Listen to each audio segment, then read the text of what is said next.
stalls are back and they're racing. G'day, everybody. Welcome in to Boys Get Paid's Melbourne Cup series. You've been pre-warned. You know exactly what we're doing here. We are in the process of catching up with some legends of the Cup. And in particular, I mean, one thing that as a punter and as punters, we know that we can't really control is what happens when the horse gets out on the track, right? And something we struggle to relate to because for a variety of different reasons, jockeys and the rides. Once the horse is out there, you know, it's out of our hands. We've worked it out. We've had a punt. We've done what we can. But, and actually in the same sense, so's the trainer. There's one person and one horse. And it fascinates me in a race as prestigious and arduous as the Melbourne Cup, how you go about it and the battles.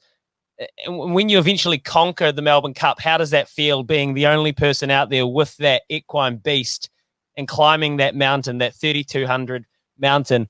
It fascinates me, and I hope it fascinates you too. So I thought we would start today with someone we absolutely could not leave out.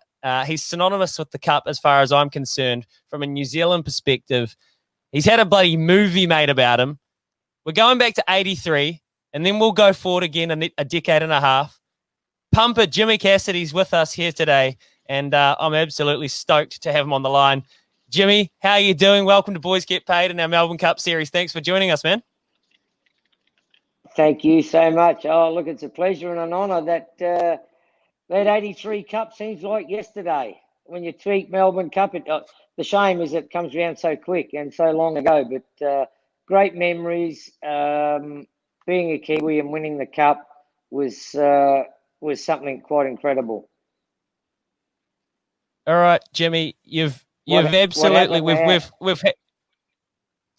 had some serious look. This has been well documented, right? As I said, you had a movie made about it. We know how cocky you were. I'll say cocky. We know how much you thought you had the horse underneath you. But I want to just, we'll go back to the start soon. But I want to ask you now, for all the races that you've ridden and everything you've seen, what does the Melbourne Cup represent to you? Because it's a special beast, isn't it?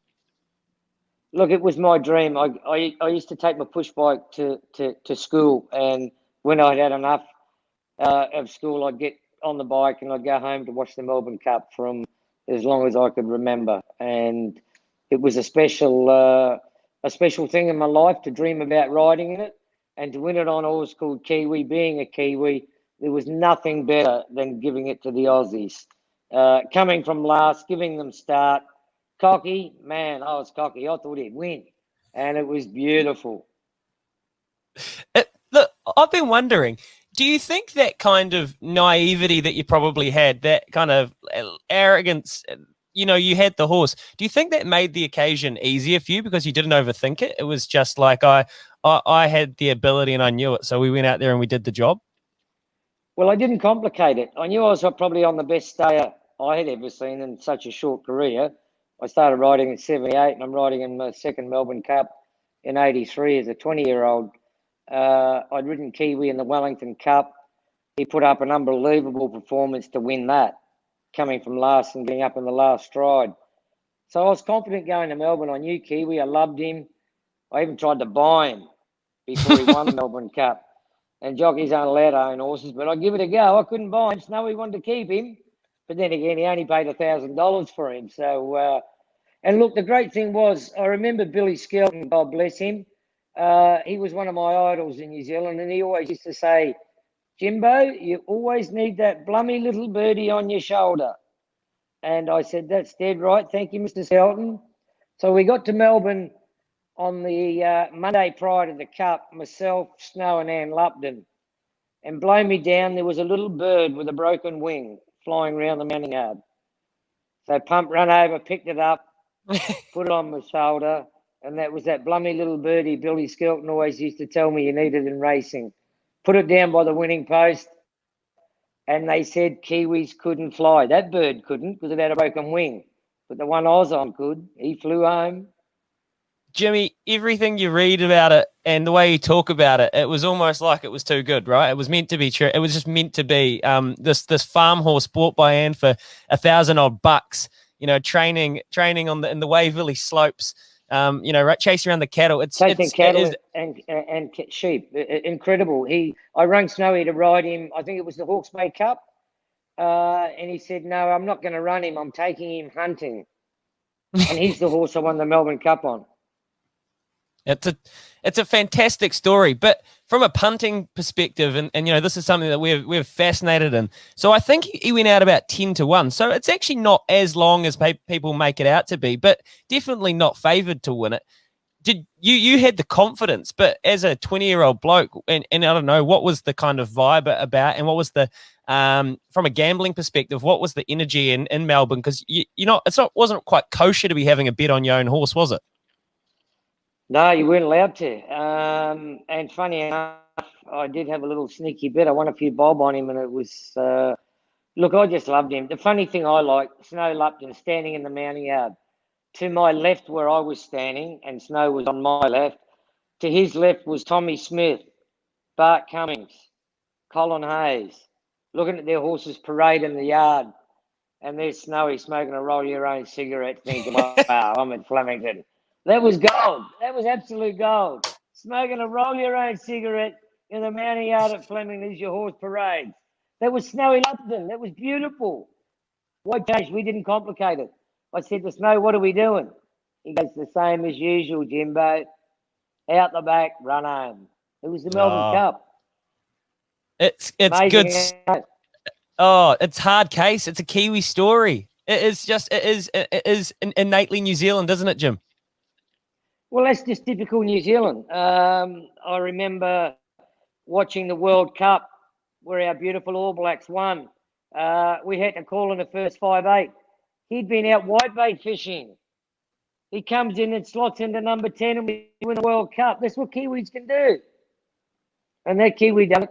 And so did Snow and Ann Lupton. It was beautiful.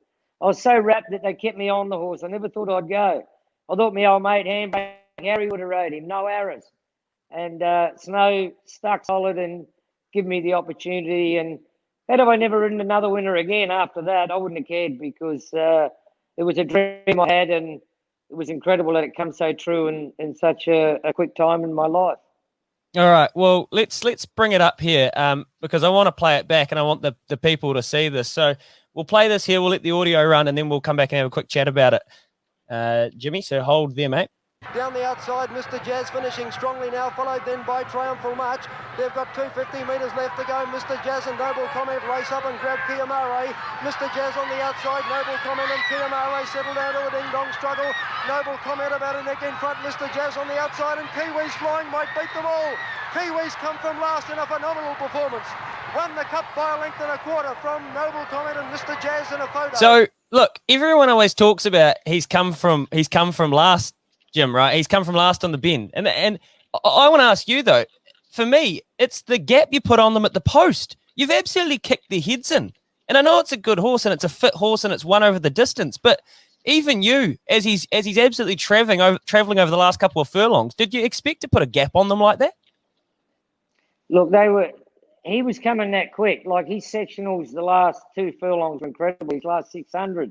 Because he was 23rd on the corner. There was only one behind him, and that was Amaranth, who had broken down. And the great trainer, legendary in New Zealand, God bless him, he's no longer with us either, the great Eric Templeton, who trained Silver Knight to win the Melbourne Cup. He said to me, remember the clock tower at Flemington? And I'd only ever ridden there once. This was my second time. He said, remember the clock tower? He said, if you get Kiwi somewhere near them at the clock tower, he said, he'll win the Melbourne Cup. And I said, that's good enough for me, Mr. Templeton. And I never forgot the clock tower. When you look at that replay, it's giving me goosebumps. I come from about 3 off the fence to come about 6 at the clock tower, come to the outside, and we said, thanks for coming. You said it's too good to be true. It really does feel like that. So you had that advice about the clock tower. Now, you've won the Melbourne Cup there. I can't even imagine what the celebrations were like. And how long did you stay in Australia before you came back to New Zealand after that, actually? I actually flew out of Melbourne on the Friday into Christchurch and went and rode Burleva in the 2,000 guineas at Riccarton and won. probably two completely different experiences, Christchurch in 83 to Melbourne in 83, but I'm sure both equally as thrilling. Yeah, tongue in cheek. The beers tasted as good. That's all that mattered, mate. The beers tasted as good. So then in the kind of following years before we get to Might and Power, you were riding in the Melbourne Cup consistently, correct? Yes, I was. Yeah, I was pretty much having a ride every year. And that's the great thing about when the ball's flowing nicely, you get those opportunities. And I was obviously connected to Nebo, and then my great mate Maxie leaves, and then obviously the run I had with Bart, not riding in the Cup, but the opportunities. It was great. So one thing I'm curious to learn from you, Hoops, about the Cup is you've won it at a really young age and you've kind of got the information, but how hard for us that really just will have no idea, how hard is it to win this race if you don't have the right horse? Is it the culmination of things need to be exact for you to get? You don't win the Melbourne Cup by luck, do you? No, you don't. No. Some of the greatest jockeys in the world have tried to win it and never had the right horse to win it. It's probably the hardest handicap 2-mile race in the world to win, probably outside the Japan Cup or the Dubai World Cup. But the interest in the Melbourne Cup is just phenomenal. I've never seen a race that creates so much interest, so much public attention, from shops to the corner store to no matter where you go in Melbourne, everybody knows the Melbourne Cup is being run. And that's the amazing thing about it. I was lucky enough to win one.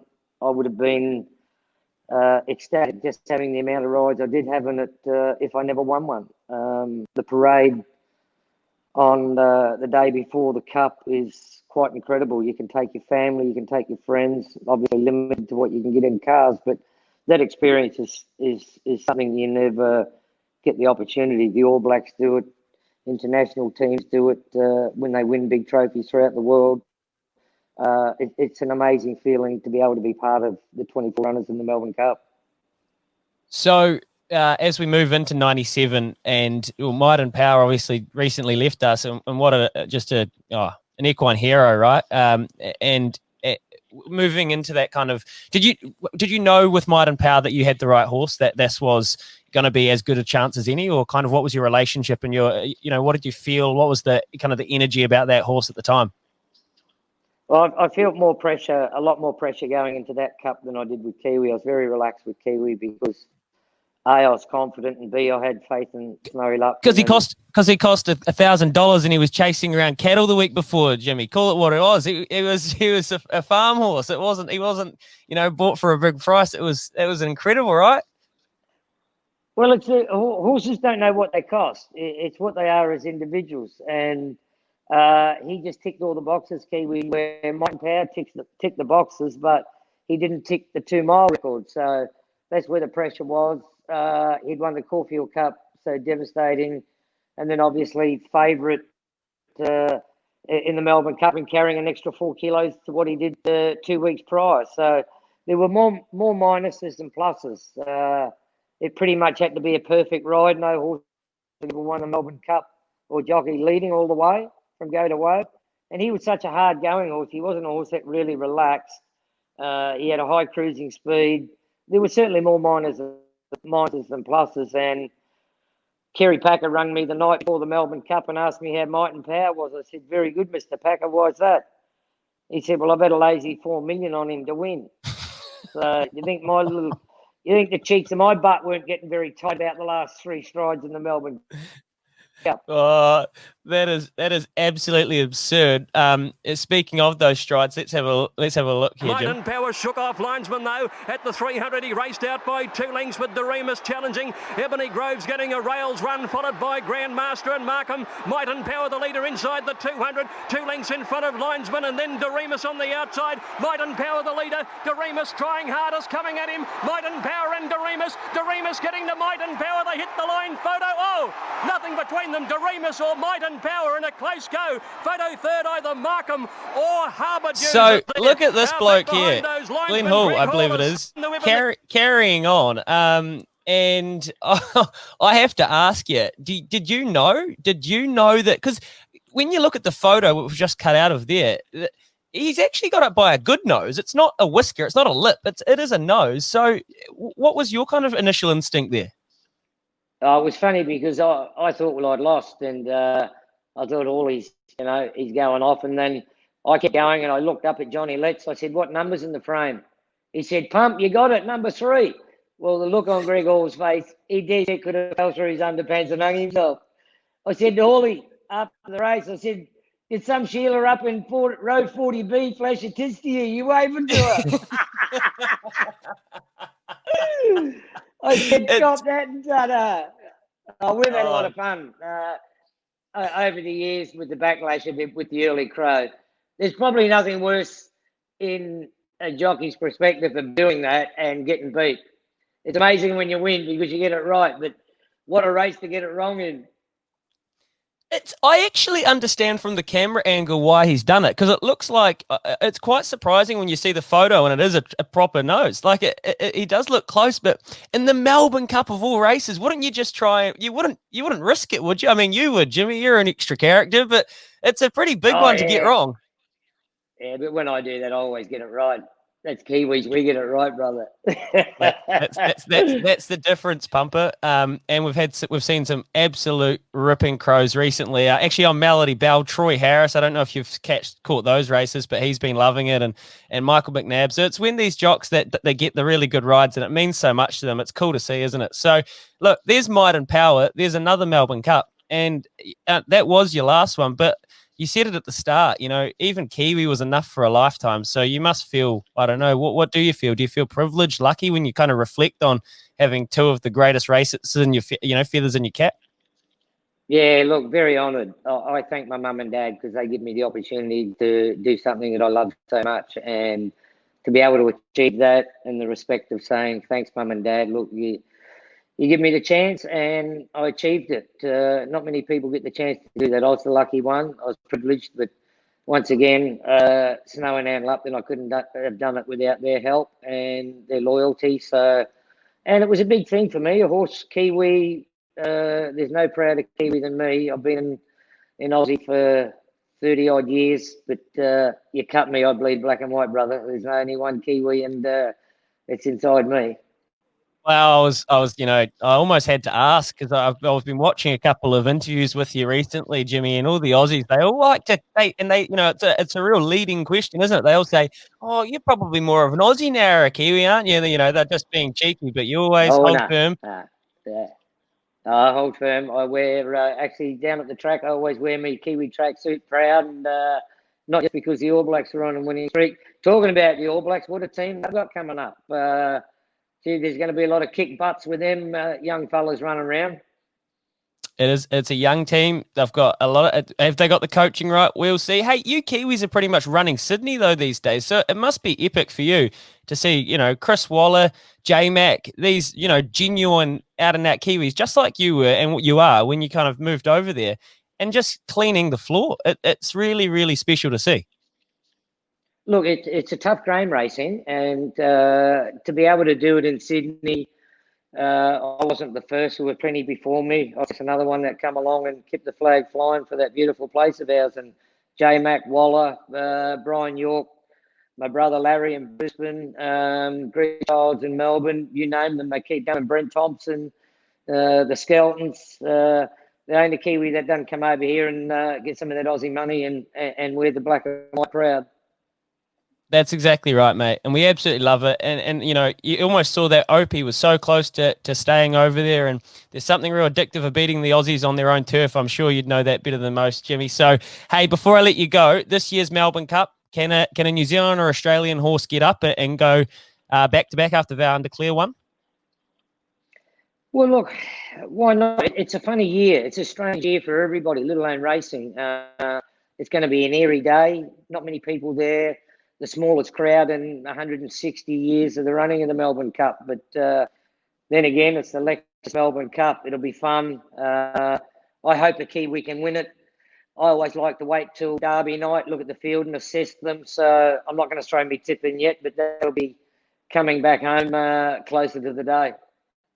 Yeah, well, we'll make sure to reach out and we'll get it and we'll put it up into the page and get it out to the Boys Get Paid community because we absolutely love you from afar. We've read your book, a lot of us, and it's good to catch up with you, Jimmy. So thanks for your time today, talking about one of the most special races in the world. So hearing a good Kiwi story about it, it's put chills down your spine watching those replays, doesn't it? So thanks for your time, and we'll catch up again properly. Petey Clark, Pumper's always coming back. Champion becomes a legend. McCartney never has won it. Kiwis come from last in a phenomenal performance. Imperial does the double. Imperial's won it. McLear's won it for Australia. They're on top of the world. Ready to go. Stalls are back and they're racing.